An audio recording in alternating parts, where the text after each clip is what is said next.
Characters should be stolen whenever possible. Yasuda. We draw people, not characters. Miyazaki. I'm selling you on the humanity, the essence of a character. Sadamoto. At first, these ideas almost seemed to contradict each other. But the more interviews I read, the more they started sounding like different ways of saying the same thing. Yasuda wasn't talking about copying drawings. He was talking about borrowing from reality. Miyazaki reminds us to see the person before the design, while Sadamoto focuses on the humanity that makes that person believable. That philosophy even appears in the way some characters are contrasted. Instead of building a character in isolation, Nomura designed Cloud and Sephiroth as opposites, blonde and silver, short hair and long hair. Even their inspiration came from legendary rivals, Musashi and Kojiro. If the strongest designs begin with a real person, then that raises another question. How do you make that person feel consistent? Before drawing a new character, I always write a character history. Character history is like a chef's secret seasoning. It's essential for keeping the flavor consistent. Hirohiko Araki. Kishiro pushed that idea even further. You can tell what the character's life has been, just by how they're built. For both artists, appearance wasn't decoration. It was evidence. Guts represents the human condition, or at least one aspect of it, in its unfiltered form. He's damaged, scarred, fighting against what he cannot control. Instead of writing pages of history, Miura kept returning to one central idea.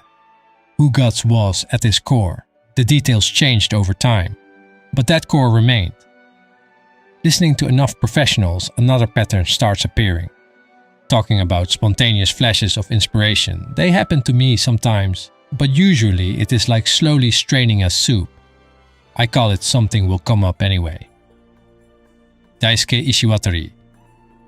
It slowly takes shape through countless small decisions.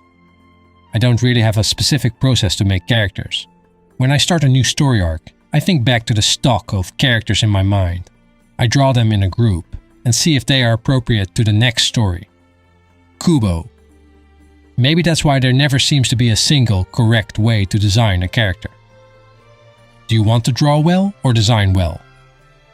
It completely changed my perspective and style. Since then, I focus less on technical skill and more on creating designs with meaning. Tetsuya Yoshikawa. If technique isn't the goal, then what actually is?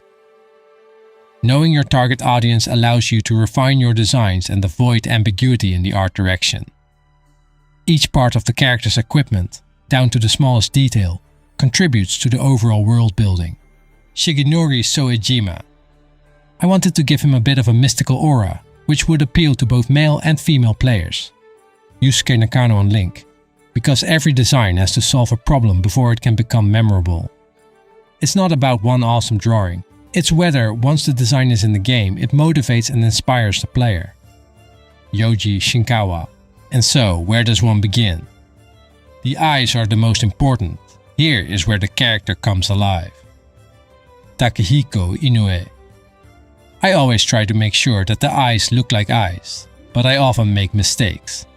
Sometimes it looks like the characters are dead inside, even when it's the main character. Sometimes, bringing a character to life isn't about adding more details at all. When I get stuck with character design, I start with the buttocks and go from there. Akihiko Yoshida. I start new character designs with the shoes first. Shinichi Kameoka. Every artist seems to have their own doorway into a character. Leave your own world to experience others. Yoshitaka Amano. Maybe that's because convincing characters don't begin on the page. I believe that the things you experience firsthand will unexpectedly come in handy when creating concept art or character designs. Naoki Ikushima. No matter where these artists worked, many of them kept arriving at surprisingly similar ideas. We always divide the roles for the 3 starter Pokémon, by which I mean we assign each of them a distinct personality. We want them to always remain memorable.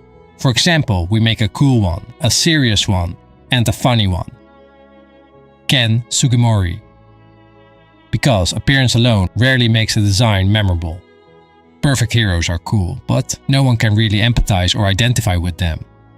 Naruto often makes blunders, and he has weaknesses, feels inferior to his peers, but he hates to be a loser.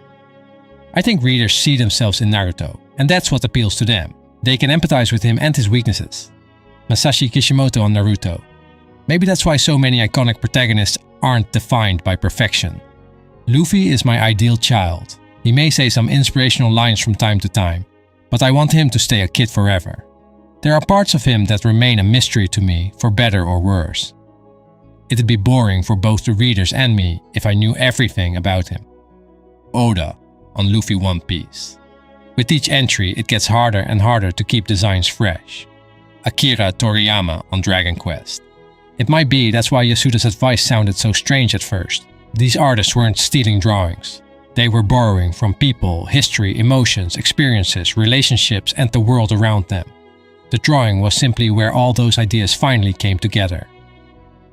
Reading these interviews reminded me that every artist has something worth sharing.